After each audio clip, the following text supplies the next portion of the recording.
you really want me on the team. What's your approach to recruiting? You want first place, come play with me. You want second place, go somewhere else. Like I would watch Magic play. I'd watch Michael play. And I would see them do these unbelievable things, and I'd say, you know, can I get to that level? I don't know, but let's find out.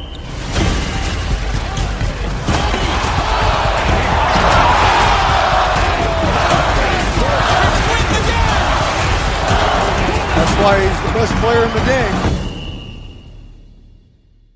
Everything was done to try to learn how to become a better basketball player. Everything. And so when you have that point of view, then literally the world becomes your library to help you to become better at your craft. So because you know what you want, the world's giving you exactly the information you need to become better at it. Because you know what you're looking for. So many guys tell stories about your work ethic. Yeah. What was really your work ethic like, and for how long did you stay disciplined?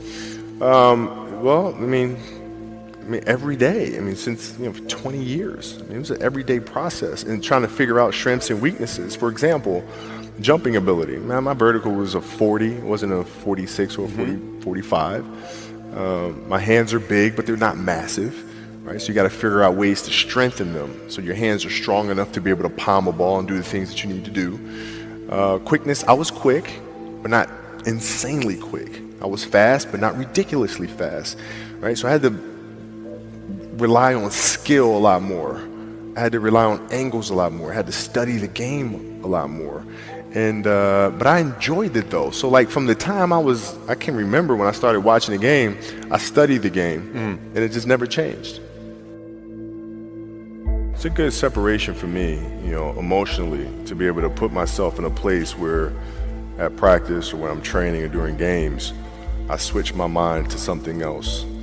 I switch my mode into something else, right? For me, it's the equivalent of Maximus, Decimus, Meridius, and Gladiator picking up the dirt, smelling the dirt.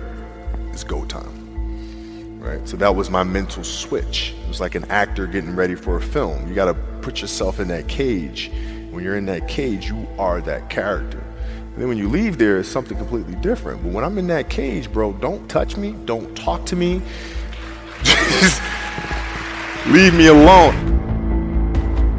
How did you get mentally and emotionally so strong where it doesn't bother you? Well, you got to look at the reality of the situation. Like for me, it's not, you kind of got to get over yourself. It's not about you, man. Like, okay, you feel embarrassed. You're not that important. Like, get over yourself. That's where you go. Get over yourself, right? Like you're worried about how people may perceive you and like you're walking around and it's embarrassing because you shot 5 air balls. Get over yourself, right? And then after that, it's okay, well, why did those air balls happen? Got it. High school, year before, we played 35 games, max, right? Week in between, spaced out, plenty of time to rest. In the NBA, it's back to back to back to back to back to back to back. I didn't have the legs. So you look at the shot, every shot was online. Every shot was online, but every shot was short. Right? I got to get stronger. I got to train differently. The weight training program that I'm doing, I got to tailor it for an 82-game season so that when the playoffs come around, my legs are stronger and that ball gets there. So I look at it with rationale and say, okay, well, the reason why I shot air balls is because my legs aren't there. I go, well, next year they'll be there. That was it. Done. Were there some names that you looked at and says, these 3 guys are as crazy as I am? At the time, I deal with what I've referred to as Goat Mountain. I went to Goat Mountain and I talked to Magic, Michael, Bird, Hakeem Olajuwon, Jerry West, Oscar Robinson, Bill Russell. So I would talk to them. What did you do? What were your experiences? Michael in particular, he's become my big brother. He's been my big brother since I first came in the league. And what was that process like? So I went to them and started understanding the ins and outs of the game and how they approach things and their level of detail and obsessiveness, and that's what I did. The players that had that passion but weren't willing to commit their entire lives to doing that, right? It's a choice, right? You have other things. You have family. You have all these other things that you have to do. The game can't really be your number one priority. And so I was looking at that like, man, this is going to be fun. If I'm buddies with you from high school, if I'm a cousin of yours, what happened to our relationship? How did that gravitate when you went into the league and you're determined to become the greatest, or you're determined to become one of the greatest? What happens to our relationship? Well, it suffers. It does suffer. Oh, yeah. Okay. Yeah. And you understood that. You were okay with that. Well, yeah. And the people that love you, like friends and family, like they know that about you. Got it. So they let you be you. And when you reconvene, you pick back up where you left off. Mm-hmm. But make no mistake about it, everything in between is lost, right? So those long-term relationships, the commitment of time of, taking vacation. Like I see a lot of players take vacations with other players that are close friends.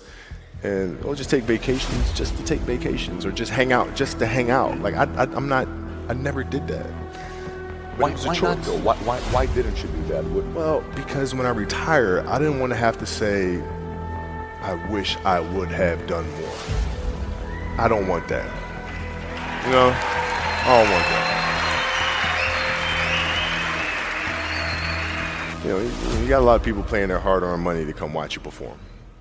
Perform. It's your job to be in shape. It's your job to be strong enough to perform at that level every single night. And as a competitor, I'm not ducking shit. Like, it's not, oh my God, my back hurts, I'm sore, we got to play Vince Carter and Toronto Raptors tonight. We actually had this happen. We had a game against Toronto in 2000, and Vince was tearing the league up. My back was jacked. But like the perception of that, like what? Kobe's missing the game against Toronto and Vince Carter because my back was really spasming.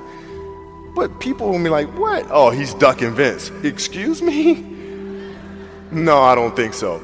So I would be in the layup line like, okay, there's a lot of days where you can rest and recover. Today ain't one of them. Your back can bother you any other day.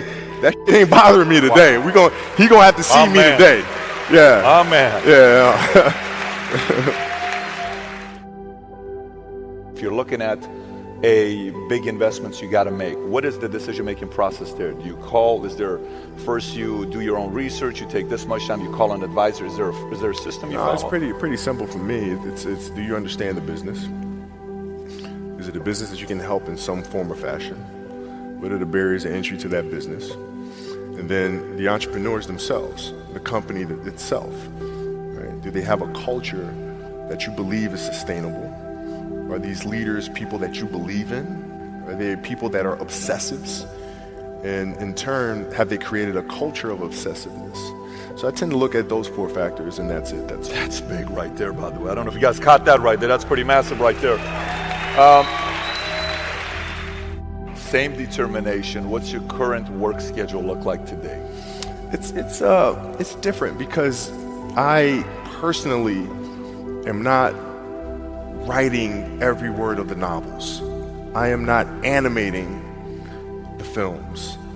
What I have to do now is make sure that the people that we bring in, these obsessives that we bring in, are challenging themselves to do the best job that they think they can do. That's what I'm there for, is for them to constantly look in the mirror and self-assess and challenge themselves. If we have a project and you're saying, okay, I can do that, that's not the project we want.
projects that say, I don't know if I can animate that.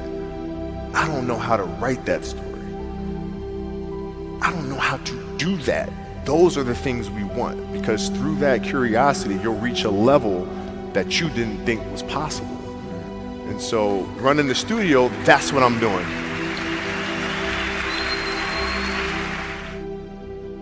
You're playing against the Golden State Warriors. Score is 107-109. You guys are close to getting into the playoffs. You know exactly what happens in the game. You go up, you're about to take your shot, and then all of a sudden, boom, Achilles happens, right? He went and hit the free throws, and then you walked off the stage. Yeah. And you got the surgery done. When I went in the trainer's room, my kids are in there, and they're looking at you and stuff, and I'm looking at them, and I'm like, it's all right. Dad's gonna be all right. It'll be fine. It'll be all right. It'll be all right. It'll be all right. As a parent, you gotta set the example. You gotta set the example. This is another obstacle. This obstacle cannot define me. It's not gonna cripple me. It's not gonna be responsible for me stepping away for the game that I love. I'm gonna step away on my own terms. And that's when the decision was made that, you know what? I'm doing it. I'm doing it. You're a freaking beast, bro. Hey.